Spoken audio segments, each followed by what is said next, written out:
I am so excited to share with you today's guest, Lady J.B. Owen. In the last 3 years, she has ridden her bike with her husband on a tandem bike across Canada to the tip of Alaska. And she's going to ride soon from Canada down to Cabo. And the journeys that she's taken has taught her so many life lessons that she's going to share with you in this episode.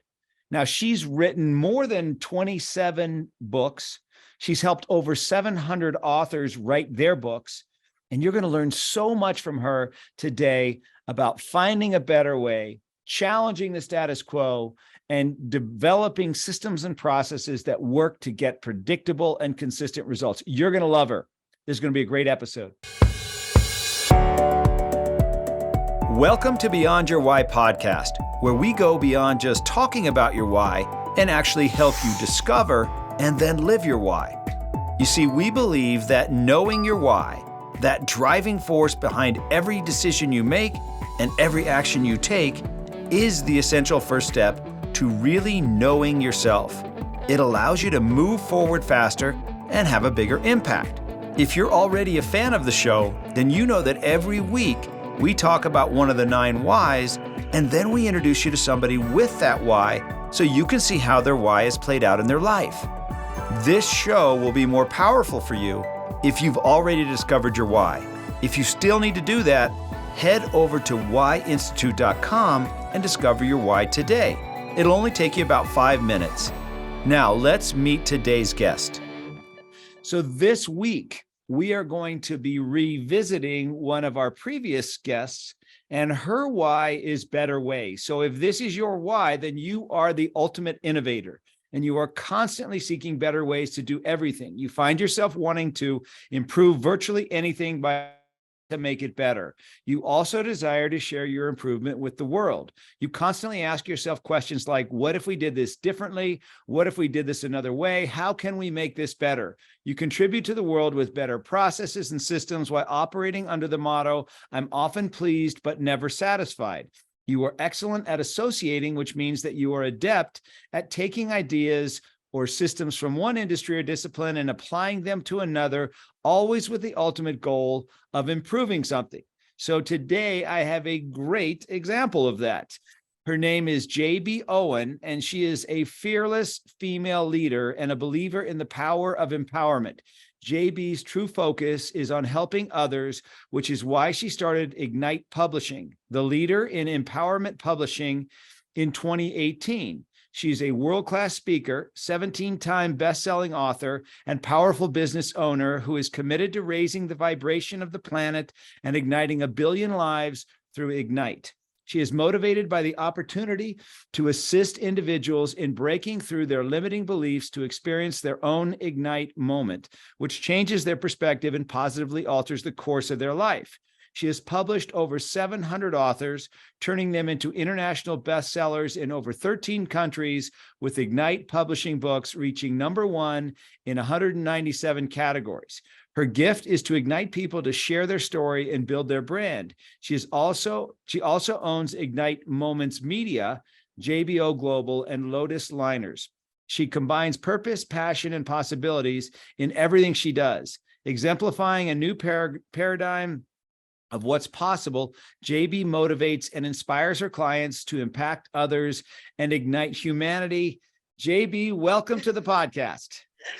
Thank you so much. I'm sort of snickering a little bit because I got to update that bio because we're at like 26-time international bestselling author. We're in 222 different categories. I mean, we're doing lots of fun things, but thank you for the blessed intro. And thank you for having me back on the show because I love what you are doing. Well, thank you so much. And that's why I wanted to have you back on the show, because so much, we did the first one in 2021. And wow. So let's see, that's 2 years ago. So much I know has happened for you and for us as well, but let's dive into that. So since we last talked, you were on a bike ride, we'll call it. Tell us a little bit about that. Why did you do it? What was it? How long was it? How far did you go? Well, in 2021, I cycled from Canada to Alaska on my bicycle. And Gary, last summer, 2022, I cycled Vancouver to Newfoundland, 79 days on my bike with my husband on our tandem for 10,000 kilometers. We're like, hey, if we're going to do it, let's do it coast to coast. Let's do it a better way. Let's do it. Let's keep going. And so, yes, thank you very much for that. In fact, this summer we're thinking of doing Canada to Cabo, cycling all the way to Mexico. Yeah, we just can't stop. It's a lot of fun. And of course, every single time we do it, how can we do it better than the last time? So why are you doing those? Well, it's fascinating. The very first time I did it was 2020. We were in COVID, and of course, the government was saying you have to stay home, you can't go out, you can't do anything. And I was like, "Are you kidding me? I'm not staying home. I'm not doing nothing. This isn't, I don't. What do you mean? What are you talking about? I don't have to stay home." And I could go outside, and it was before sheltering in. It was when everybody was just sort of nervous and stay home. We don't know what's going on. I got on my bike with my husband and I said, I need to show people what's possible. We're so stuck on what we can't do. We're getting fearful about what we're not allowed to do. I need to show people what's possible. But the truth is I needed to show myself what was possible. I gained some weight with COVID. I was feeling the doldrums. I just turned 50. I was like, I need to do something epic. I need to see if it's possible. I'd never been a cyclist. I'd never been an athlete. Of course, I'd never cycled 5,000 kilometers.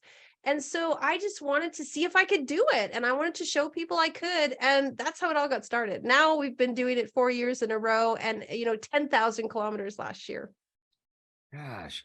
Okay. So for those of you that are listening, JB's why is to find a better way and share it. How she does that, as you just heard, is by challenging the status quo, right? Thinking differently. And ultimately, what she brings is the right way to get results, the processes and systems around doing it. And so, perfect example, right? You found a better way to stay sane during this COVID that we had by challenging what people said you could do. And now you figured out the right process so that now you can do it every summer, right? Every time you want to go out and ride even further. And Yeah, so, absolutely. Yeah, it's very much conditioning. Obviously, it's mental, it's visualization. There's just a lot of it's, I'm 52 now. I mean, I'm getting on a bike and I'm going to ride 6,000 kilometers through the heat down the Baja. I mean, it's a mental game. There's so much of it, but I love what you have taught me because I really felt validated when I took your quiz and got a part of your ecosystem because I do love to do things a better way. I do love to create systems. We are about to publish our 20th compilation book. Ignite Your Faith is coming out in June. And that, when you put 35 authors into one book, when you publish 20 books in less than 4 years, you have to create a system. You have to improve it every time. You have to make sure that each and every time you do it, it's better than the next. And when you and I were chatting, I had a goal to do 12 bestsellers in 12 months, and I hit it. 12 bestsellers in 13 months. I love pushing myself. How far can I go? How much can we do? And how do we do it better? Ultimately, so that everyone benefits. now, have you always been that way? I don't know if I've always been this much of a challenger, but I've always been this much of a push the enveloper. I don't believe there's anything in no. I've never believed in no. I remember a story when I was 6 years old. I wanted to have a Kool-Aid stand, not a lemonade stand. Lemonade was like sour. Kool-Aid was way better. And there's that word better. And my dad was like, give your head a shake. You'll never be able to do it. Well, I, went and got a wagon. I went and got a piece of plywood out of the garage. I put a tablecloth on. I pulled it over to the baseball diamond, and I started selling Kool-Aid at 6 years old. And when my dad said, "Give your head a shake," you know what I thought? You give your head a shake. Are you kidding? Like, this is going to be a no-brainer. I had the first food truck in my hometown, my little wagon. Because I was like, of course it's possible. What do you mean you can't do it? And I just always think that way. Every single time someone comes to me with a problem, there's this moment where I just look up and then I'm like, okay, pivot. Okay, figure it out. Okay, what's another thing? Okay, what's the solution? I have to tell you this story. I was in Vegas last week, and we went to an event, and a bunch of the ladies wanted to get their makeup done. And I was like, we should invent something called Lash and Dash, where you just go in, you get your eyelashes on, you're done in 20 minutes. Boom, let's start a business. Every hotel should have lash and dash. And then, of course, as the weekend went on, we were all tired. Our feet were sore. I'm like, we should have something called Scooper. It's like Uber inside the hotel. They come, they have a little trolley. They scoop you up. They take you to your room. You don't have to walk everywhere. I'm like, oh my gosh, this dessert is so good. We should have whipped cream that is like pink and purple and strawberry. Like, why is whipped cream just white? Why isn't it banana flavored and mint flavored? And all my friends are just laughing. Like I can't even sit still for 5 minutes. It's like, let's do this. Let's do that. They should do this. You got to find something better, right? It's always about finding something that's better, taking something that's already there and making it better, improving upon it, right? Yeah, it drives my kids crazy. Never satisfied. It's true. And so, you know what? Your gift is your curse, because it is insatiable. It is always like, I have some OCD sometimes because we should put the garbage in the garbage can a little bit better and then put the garbage can over here so it makes more sense. So when you close the door, and so there are these moments when it is a little bit annoying to the rest of the world, but it's at the same time, it's a gift as an editor and a publisher and a legacy maker. I really want the very best quality. I really want to produce the very best product. And so that definedness and that, down to the nuance is a gift for me. And it's inspired me. And I haven't shared this with you, but my new initiative is igniting humanity. I want to go and ignite humanity. How can we make humanity better? How can we improve the way we communicate, the way we talk, the way we connect with one another? It's my big mission now is let's ignite humanity. How do we do that? What is that going to look like? Unbelievable. Nothing's going to stop you. And you've already proven that whatever you set your mind to, you're going to be able to do. And before we get off the bicycle, I wanted to hear more about, what has been the biggest thing you've learned through those multiple bike trips? Yeah, great question. I think, always when we have a bike trip, we always have a final destination. So the first year we wanted to cycle to the Parliament buildings. The second year we wanted to cycle to the top of the world highway in Alaska. I figuratively and physically wanted to be at the top of the world. And so last year was coast to coast. We always have an end destination. And what I've realized is that's just a point. That's just a point on the map. Because how I got from coast to coast, the road I thought I was going to take was never the road I took. The detours, the rain, the mountains, the broken bike, the washed out roads, go over there, there's a way nicer restaurant. Oh, you got to check out that place, there's a waterfall. It never was what we thought it was going to be. It wasn't the route that we were expecting. But the route that we did take was so much better. And the fact that I woke up every day surrendering to the fact that today was going to be a great day. I mean, in business, we show up, we're on our computer, we're doing things. We have our business, our spreadsheets. We have all this construct. When you get on a bike or you decide to live your life in a way like, what's going to unfold today? What can I utilize today? How can I enjoy today? And when something comes up, a challenge, a broken thing, a canceled meeting, a flat tire, what is about this that is going to inspire me, empower me, teach me, show me what is great and glorious about this? And we had that happen all the time. Flat tires when we were riding, bears, literally we were cycling and they're like, you can't go down that road, there's a bear. And I'm like, let's go. Oh my gosh. I can go fast. Like, it's okay. Let's check it out. So you have to be willing to say yes to the everything else no one else wants to do. You have to be willing to trust that if there's a detour for a reason, and you have to be willing to go the other direction. You have to be open to backtracking a little if it's necessary, and you have to be a good listener. When people said to us, that there's construction there, or that road is gravel, don't go down that road. Or when people said, you're going to love that pie at this restaurant. I mean, Peter and I cycled 230 kilometers for a cinnamon bun. They told us it was the #1 cinnamon bun in Canada, and you had to go there. We're like, okay, 230 kilometers extra to go for that cinnamon bun. And it was so worth it. And we loved it. And we made such great friends with the owners, and we had the best time ever. So in a long answer, like, be open to everything that is going to unfold. between when you start and when you finish, because it really isn't about the finish line. It's about all the stuff that happens in between, because the finish line is just a blip. And here's my favorite story. Last year, we were cycling to Newfoundland. Everybody wanted us to finish at Cape Spear, which is the big, end of it's the farthest eastern point in all of North America. We got there, Gary, I wanted to cycle along the coastline, around a cove, up a hill, to the most beautiful lighthouse, walk to the edge and see the incredible Atlantic Ocean, and just put my hands up, and that was the finish line. Well, I got to Cape Spear. There was like a tourist booth. There was all these fences. You couldn't get there. There was these cannons. There was like a bunch of bunkers because it used to be a military strategic place. It was raining. There was a tree line. There was no cliff. There was no ocean. I was like, this is not the finish line. And my husband's like, well, what do you want? And I'm like, I want this beautiful ocean. I want to come around the bay. I want to go up the hill. I want to find this great lighthouse. I want to go to the edge of the cliff. And so we sat down in the motorhome, because a motorhome follows us so we can sleep in it. I started Googling lighthouses in Newfoundland. There's 69 of them, by the way.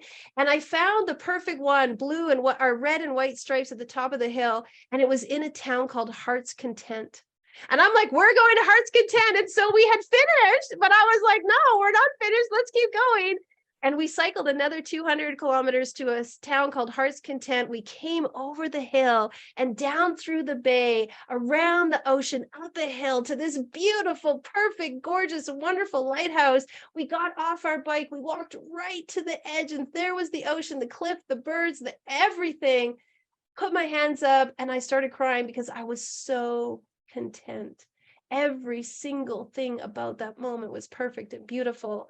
And I just knew that what I thought was my finish line wasn't my finish line. It kept going.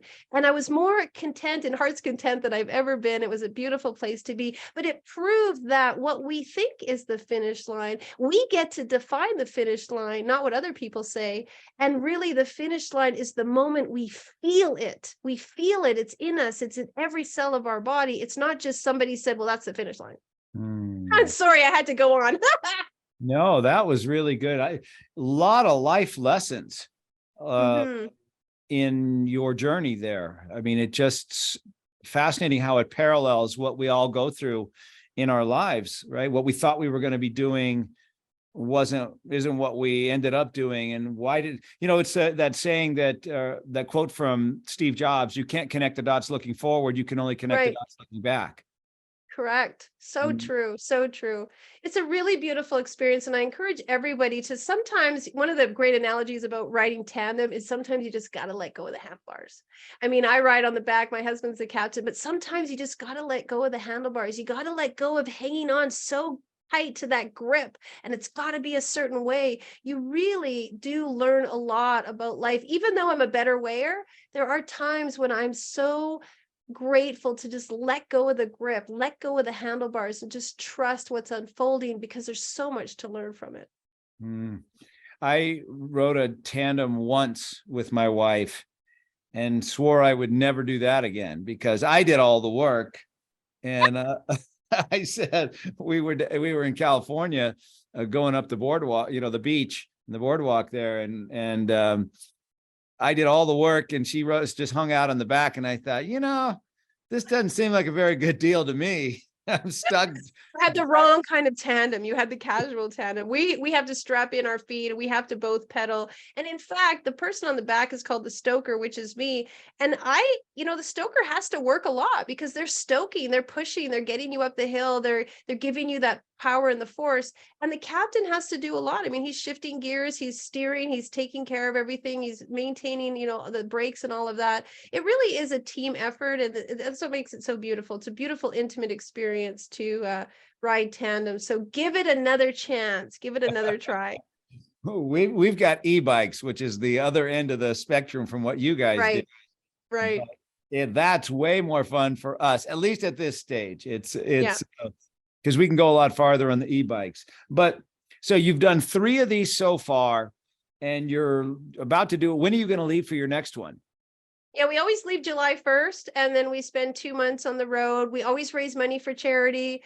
We always do it so for a good cause. We love igniting people along the way and teaching people what's possible and just igniting humanity. So we're always really committed to sharing the message of igniting humanity. Because here's the thing, I think now more than ever, we have to be thinking about humanity. We have to be thinking about our future. What is the next generation going to look like? How are we all going to survive together cohesively?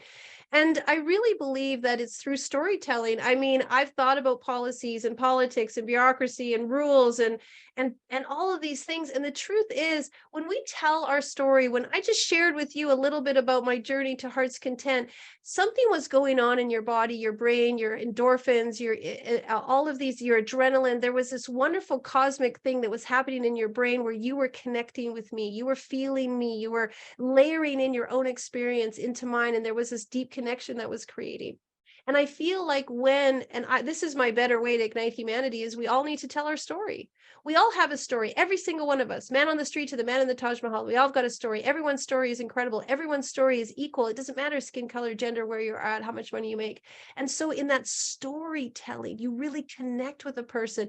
And you can have two men in the same room who've lost a son get up and hug each other because their story is the same. It doesn't matter that one is Russian and one is Ukrainian. The story brings us together, the heartfelt, the genuineness, the human experience.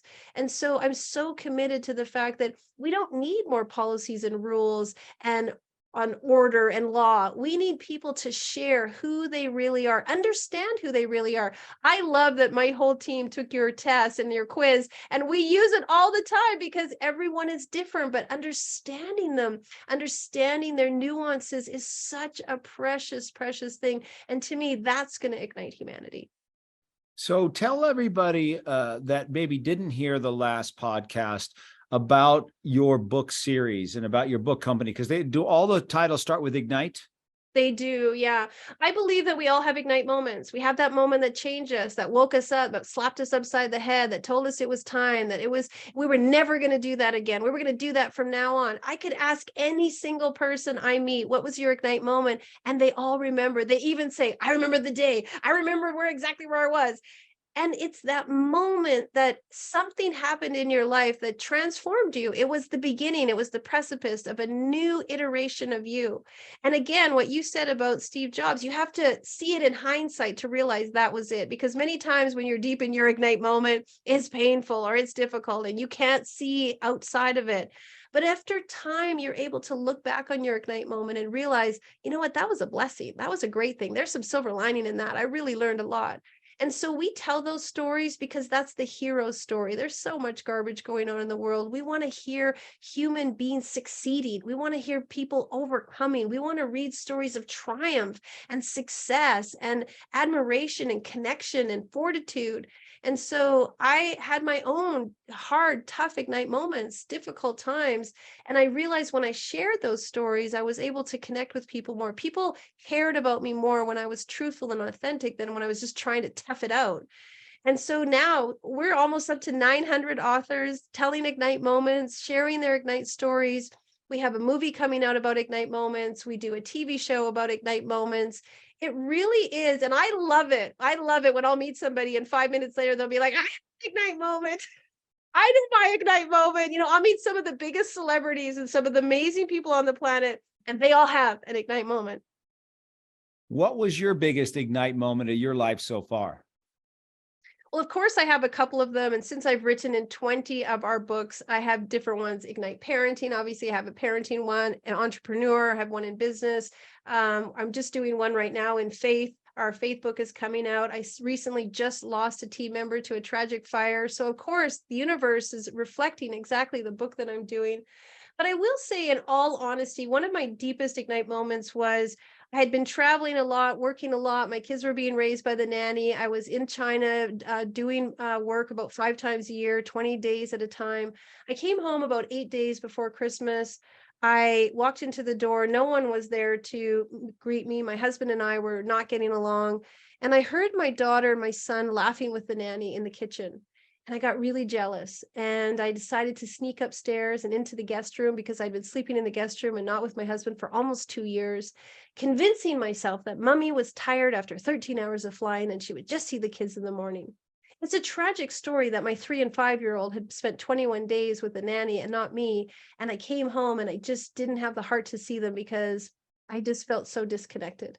But that night, my 3 year old woke up in her crib and she started calling the nanny's name. And I knew that at that moment, every single thing in my life had to change.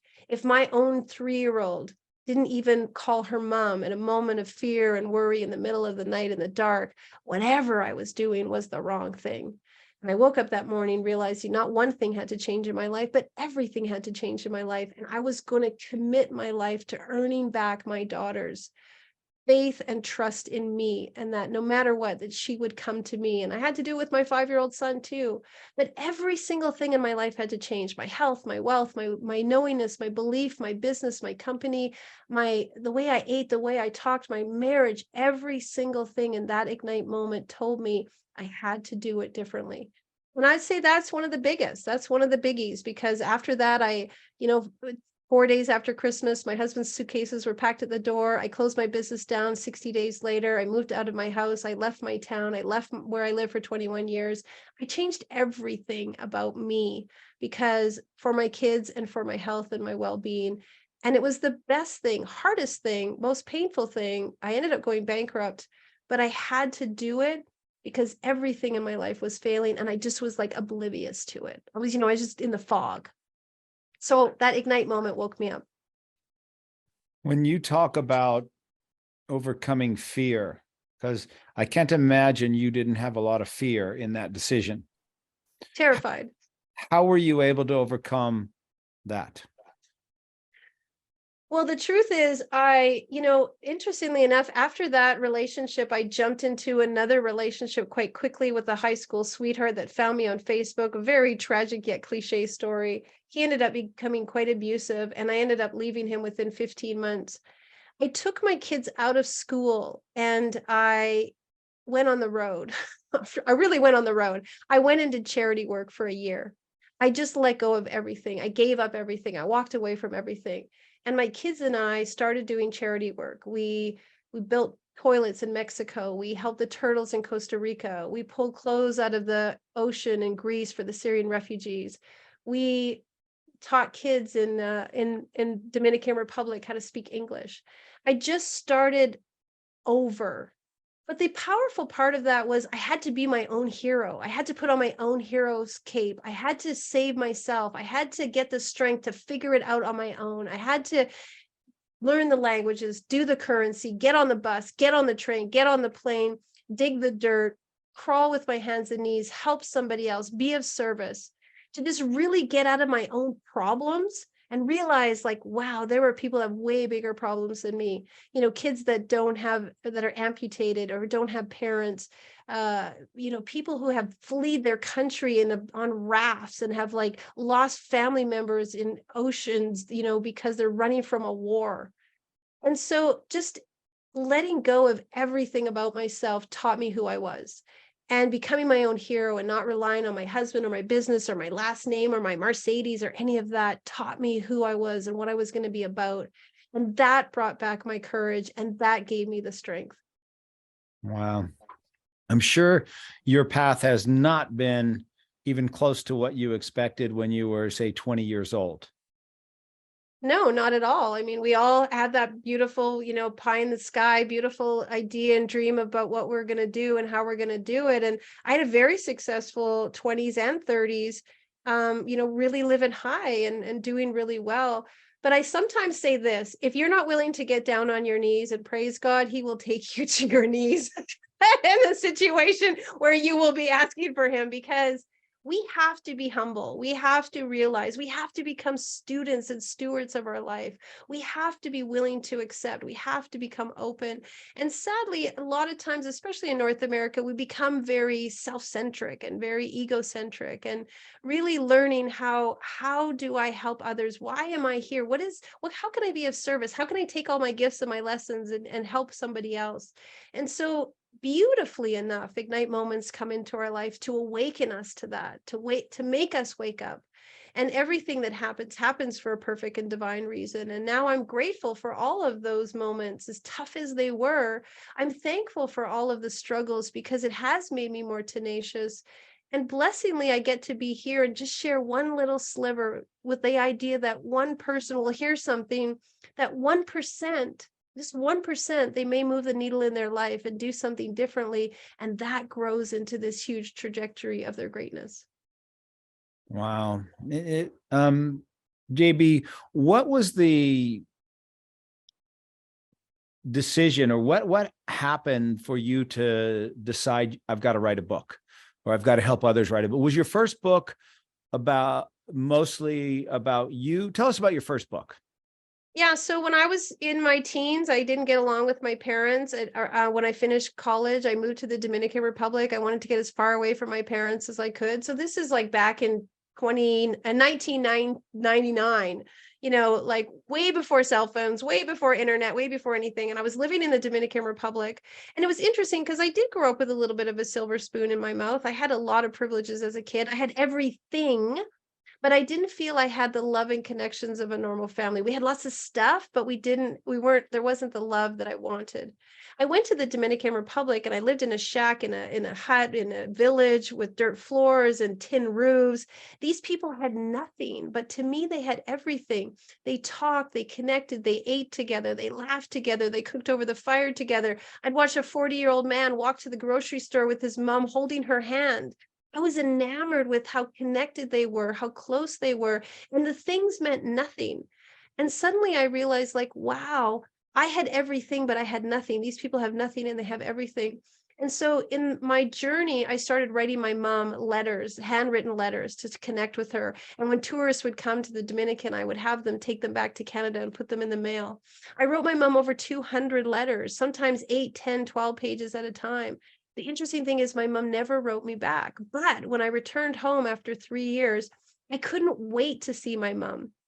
That letter writing somehow healed us. It was cathartic. I was able to forgive her and understand her. I started to see her life as she was. What was her childhood like?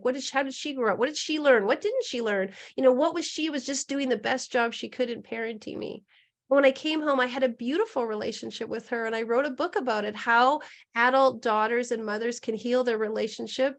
And it really inspired me. I was very vulnerable in that book. I talked a lot about what I went through, but I wanted people to realize that understanding someone else's story. I was so mad my mom never read me bedtime stories until I realized my mom grew up in Russia and Austria. She didn't read English. No one read bedtime stories to her when she was in the war in a concentration camp. She didn't learn that. So I just realized, like, wow, her story, her childhood, no one ever read bedtime stories to her. I'm mad that she's not reading Sesame Street to me. Wow, like, look at her story, look where she came from, look what she went through. And so in understanding her story, I was able to understand her more and have compassion and empathy and willingness to see her for who she was. And literally, me telling you right now is just the groundwork for the work that I do now, because I'm such a proponent of tell your story. It'll transform your life and transform the lives of others. So the books that you write now, go through the titles with us, because I know they all start with Ignite, and maybe you have it in front of you or have it memorized, but tell us what the titles are. Yeah, we have Ignite Your Life for Women, Ignite Conscious Leaders, Ignite Female Leaders, Ignite Parenting, Ignite Health and Wellness, Ignite Goddesses, Ignite Modern Goddesses, Ignite Entrepreneurs, Ignite Wisdom, Ignite Forgiveness, Ignite the Adventurous Spirit, Ignite the Inner Spirit. Like, we are just having so much fun because people have these Ignite moments in travel, in parenting. We have a new one coming out next in the fall called Ignite Connections, You and Your Furry Friends. People have Ignite moments with their pets. We have Ignite Creativity. We're doing Ignite Purpose. We're doing Ignite Courage. People have so many stories about climbing Kilimanjaro, about getting off a plane with $4 in their pocket. These stories become these fundamental moments, these do or die moments, these life-defining moments. And when you tell them and the person becomes the hero in the journey, two magical things happen. The writer transforms a meaning that they assign to something. I was a loser. I had to get off a plane. I only had $4. I was scared. I got kicked out of my house. as time goes on and they realize, you know what, I was courageous, I was brave, I was like, I had some gusto. Like I had $4 in my pocket and I got off that plane and I got a job and I met people and I ended up being a multimillionaire. They assign a new meaning to what they once thought about that. And on a cellular level, that actually heals people, changes them. The file systems in their brain completely realign. And suddenly they're very different from who they thought they were because they gave a meaning to it. That happens for the writer, and for the reader, they realize stories of people who have come through trials and tribulations, and the reader starts to formulate their own cellular synapse connection. If he can do it, I can do it. If she can get there, I can get there. And so psychology wise, these stories are very, very powerful. It's not just, I'm going to write a story and put it in a book. There's a lot of psychology behind it. A lot of neurotransmitters are changing and shifting, and synapses are happening. Cellular people are shifting, and we are connecting on a whole nother vibrational level. So it's kind of woo-woo, but it's Yeah. kind of awesome at the same time. Gosh, that's awesome. And you guys have an event. Do you have an event coming up? We're doing an event. So Igniting Humanity, I'm really committed to creating something wonderful, breaking a Guinness Book of World Records. By the way, Gary, I want to break the Guinness Book of World Records for the largest compilation book. I did some interviews in LA a couple weeks ago, and I did 15 interviews in one day. I did about 17 hours of interviews straight. My last interview was a woman named Mermaid who has broke 7 Guinness Book of World Records swimming. She said, you know what, I'm going to call the Guinness people and have them come and do a Guinness with you, because I've never seen anyone do 15 to 17 hours of interviewing nonstop back to back. I didn't eat, I didn't go to the bathroom, nothing. Like I just kept doing it. I was like, where's more? Who else is it? It's like 11 o'clock at night. Like people are sleeping on the floor. And I'm like, let's keep going. And so I want to break a Guinness Book of World Records. I want to, do it better. Challenge myself. Like, why not? I went to my brain doctor. I said, how many hours can I stay asleep and still be coherent? Can I do 70 hours? And he's like, I don't think so. I'm like, 60 hours. And he's like, maybe 36 to 40 maximum. I'm like, okay, let's do 45. Oh my gosh. When are you going to do this? We're going to do it in November. Yeah, we're really looking forward to it, calling it Share-A-Rama. So Igniting Humanity and Share-A-Rama. So yeah, really, really wonderful. And I just love the idea of why not? You know what? Why not? Like, why not? When our first cycle ride, we got on the bike, we cycled away from the house, we're a block and a half away from the house. And my husband said to me, because we hadn't done it before, he goes, are you worried that we're going to fail? Because, we told everyone on social media, we had blocked up the house, the kids were in the motorhome, we were on our way. He said, are you worried you're going to fail? I said, honey, we're a block away from the house. We've already succeeded. Anything we do past this next block is a success. Like, it doesn't matter. There's no failure. There's no such thing as failure. If I do 15 hours of interviews or 14 hours or 13 hours or whatever, it's never a failure. I did it. I showed up. I tried. I threw my hat in. I made an effort. And I just got to learn, okay, we only got 2 blocks. Something happened. Okay, what do we got to do next time to get 3 blocks? Like, there's just no failure. There's no other option than we succeed, and we just keep doing it. Do you reach a point in your journey where you are ready to stop, or does it never feel that way? Like you get on you've got 4,000 miles to go, you're 200 or 4,000 kilometers to go, and you're 200 kilometers in. Do you think, oh my gosh, we got 3,800 kilometers to go. I don't know if I really want to do this. Well, okay, I'll tell you 2 things. One time we were cycling, we were our first trip, 5,000 kilometers. We're like 192 kilometers away from the finish line. It wasn't a tough day. It was a little bit of rain. It was flat road. Everything was good. I've been cycling for about an hour with my husband. We hadn't really been talking. Everything was good. Everything was good. And suddenly I had this flash come over. I'm done. I'm good. I'm saturated. I'm content. I'm happy. I'm blessed. I'm amazing. This is awesome. I could stop right now and rack the bike and go home. So I told my husband, I'm like, pull over. He's like, what's wrong? I'm like, I totally feel done. I feel completely done. And he's like, what do you mean? I said, I don't have to get to the finish line. I don't even have to get to 5,000 kilometers, because at this exact moment right here, I feel so blessed, so thankful, so accomplished, so fantastic, so full of this experience that the finish line is is irrelevant because it's about the feelings.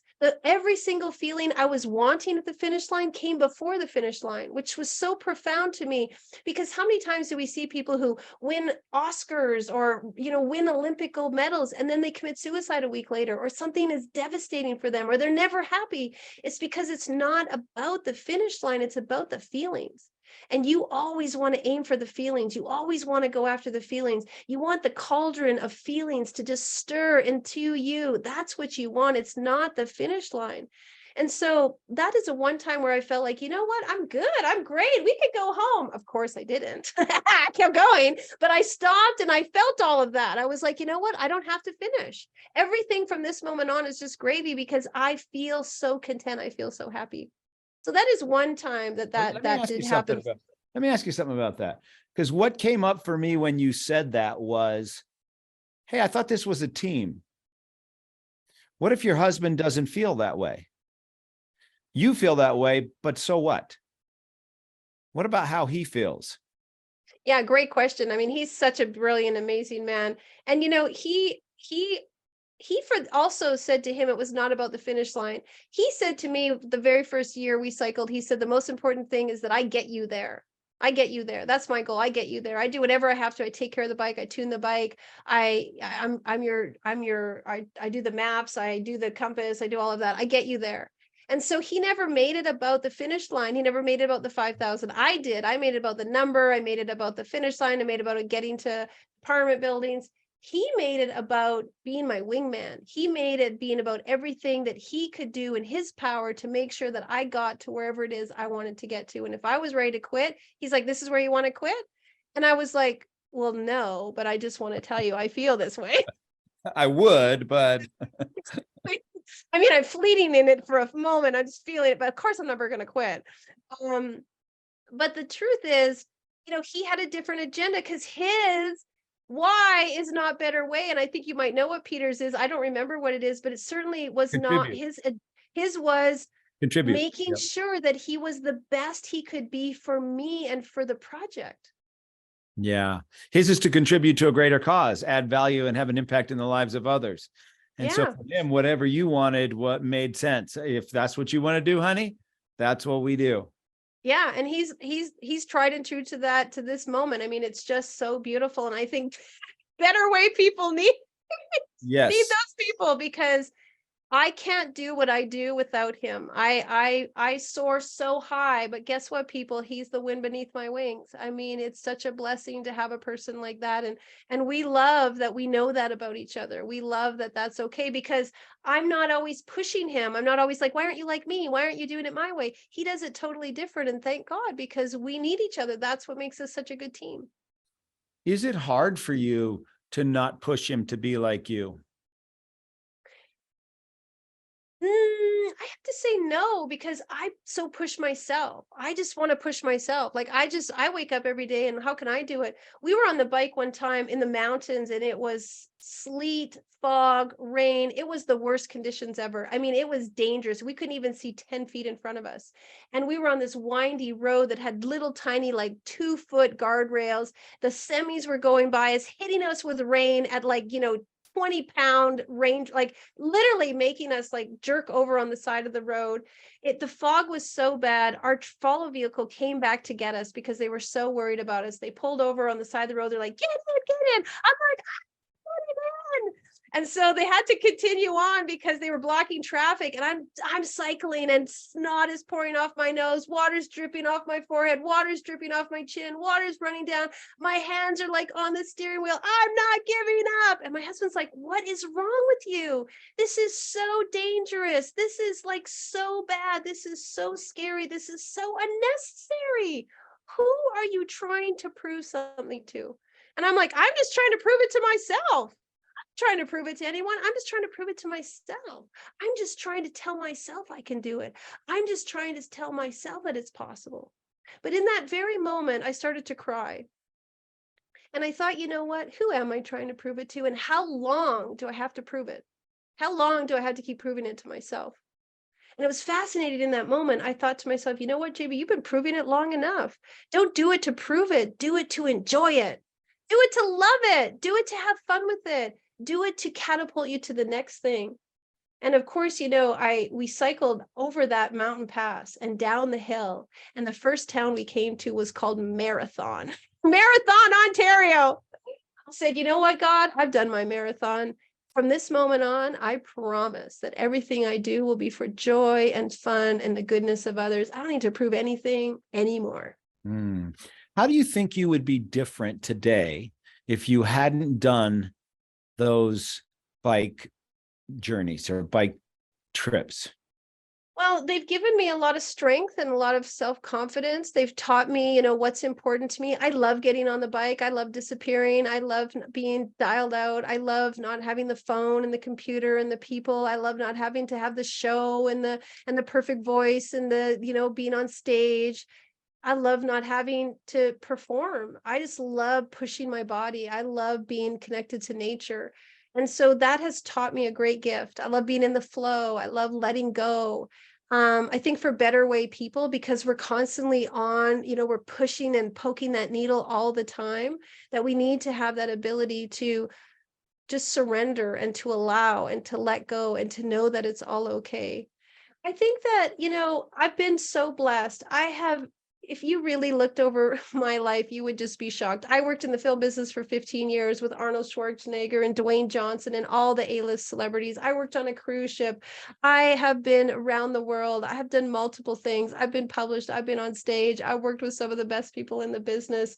I've had such a glorious, gifted life, but it's just because I totally believe it's possible. It's all had layers of pain and suffering and ups and downs and hardships. And the truth is that happens to all of us. Every one of us is going to get a curveball. Every one of us is going to get life hit us, in hard ways. And what I really love to believe is that it's all magically, perfectly divine. Thank you for this moment. What am I going to do now? Because I can get kicked down, but what am I going to do? Stay down or get up? Like, that's just the difference. I can stay down or I can get up. It's a choice. I can stay down or I can get up. Well, guess what? I feel like getting up. You remind me of another Better Way friend that is a Navy SEAL who I had him on the podcast a few weeks ago, who rowed a boat across the Atlantic. And so I asked him, what do you know about rowing boats? And he said, not a thing. And I said, why would you agree to row a boat across the Atlantic? That's not like a little weekend warrior kind of thing. Right. That's major. And he said, just to see if I could, just to push myself. I talk all the time about being who you're supposed to be, challenging yourself, pushing your limits. And I hadn't been doing it. And so he was a Navy SEAL, and he's been in all kinds of adventure races. He's in the world's toughest race. And he said, I hadn't been living that for too long. And now was my time to do it again. And very similar, another Better Way person that just was looking for a better way to experience more in life and push himself to see what's actually possible. And well, I just my husband asked me if I wanted to do the 8 and 8. I don't know if you've ever heard of it. 8 marathons in 8 days in 8 countries. He's like, honey, you want to do the 8 and 8? It's 8 countries, 8 marathons, 8 days. And I was like, sure, as long as I don't have to finish, as long as you don't run the race compared to me. And, as long as I can do it however I want to do it. Like, if I want to run 8 marathons in 8 days in 8 countries, if I run it in 7 hours and 28 minutes, that's how long it's going to take me. If I run it and I don't finish, like, that's okay with me. Like, as long as I don't have to race and compete and do it better than anyone else, I'm just going to do it better than my best way. Yeah, let's try it. I don't know. I'm 52 years old. Let's try it. What is that going to look like? What do I have to do? Did you sign up for it? Yeah, it's next January. Oh my gosh, that's crazy. Have you even run a marathon? No, but I've cycled across Canada. So I'm sure you can do it. Exactly. So JB, if there are people that want to connect with you, they want to learn more about Ignite, then maybe they even want to be in one of your books. Yeah. What's the best way for them to connect with you? Yeah, go to Ignite You, Y-O-U, igniteyou.life. That's our website. You can go to Amazon and Google any Ignite book and you'll find it. You can go to Ignite Humanity on Google. You'll find us. I love talking to people. I love hearing people's story. I just talked to an author yesterday. She's in South Africa. Her husband was stung by 3 bees. He went into immediate coma. He was in a coma for 3 years. He never woke up. He passed away. At the same time, her daughter's hand was amputated in a car accident. I mean, this woman is like, what a story. And you know what she said? I can't be mad at those bees. That's not their fault. I mean, it's just so beautiful and yummy and delicious. And so every story is fantastic. Just reach out to me. I make myself accessible. You can find me on Facebook or Instagram, but I really, really love it when people just go to my website, reach out to me, book a call with me. And I want to hear your story. I never let anyone not get to the finish line. We have a policy in our business. Everybody makes it to the finish line. Nobody gets left behind. Every single author has such a transformational experience when they tell their story. I also help people do their solo books. I don't know if I told you, but I'm building schools now in third world countries. We are igniting literacy around the globe. And so we take plastic out of the landfills and turn them into blocks that we build into schools. And so I'm very committed to igniting literacy and igniting humanity through schools. And so you can find out about us doing that. I mean, we have a great community of people who want to ignite the world and they want to do it one story at a time. And so I just welcome anyone who really wants to be a part of uplifting themselves and taking their story and using it as a catalyst for good. There's something magical in the body that happens when you take your story, your tough moment, and you gift it to the world with the hope that it'll help somebody else. It's so healing and it's so profound. We all should be doing it. I love it. Last question for you, JB. What's the best piece of advice you've ever gotten or the best piece of advice you've ever given? Well, funnily enough, when I was 12, my uncle Tony, let me give him credit, he said to me, go out, kid, and live your life. Because if you stay at home, God will make the roof fall on your head. And I was kind of like, you know what? That's such good advice, because if you're fearful and you're staying at home and you're sitting on the couch and you don't want to go out, God's going to make the roof fall on your head. You might as well just go out and live your life. And so at 12 years old, I was like, I'm living my life. I was in Hong Kong when I was 15 traveling. I mean, I have just nonstop. So that would be the best advice I feel that I ever got. It just freed me to not be afraid, to not be worried, to not be shy. And it's worked for me ever since. I think the best advice I've ever given is this: know thyself. Just know yourself, learn about yourself, uncover yourself, discover yourself, figure out who you are. What do you love? What do you like? What are you good at? What are you talented at? What do you crave? What do you desire? What do you want? Be on the journey of figuring out you. Who cares about somebody else? Let them do their thing. You do your thing. Do you like this? Do you like that? Are you good at this? Are you good at that? Try new things, discover new things, be willing to go outside your comfort zone, really know yourself. When you know yourself, it's the best, most glorious relationship you could ever have. And that gives you the power and the tenacity and the strength to just be yourself. And being anything else other than yourself is exhausting. It's so much more relaxing. It's so much better to just be myself than try to be something I'm not. That is just too much work. I'm just going to be me. It's so much easier. I love it. JB, thank you so much for being here. I know you're super busy, but it's great to connect with you again and hear where you've been and what's going on in your life, because it's a fascinating story. So thanks for being here. Thank you so much. Thank you so much. I just want to say appreciation to you. I'm very, very grateful for the work you're doing. I love your program. I just think it's the cat's meow, and you're doing a great job. And thanks for having me.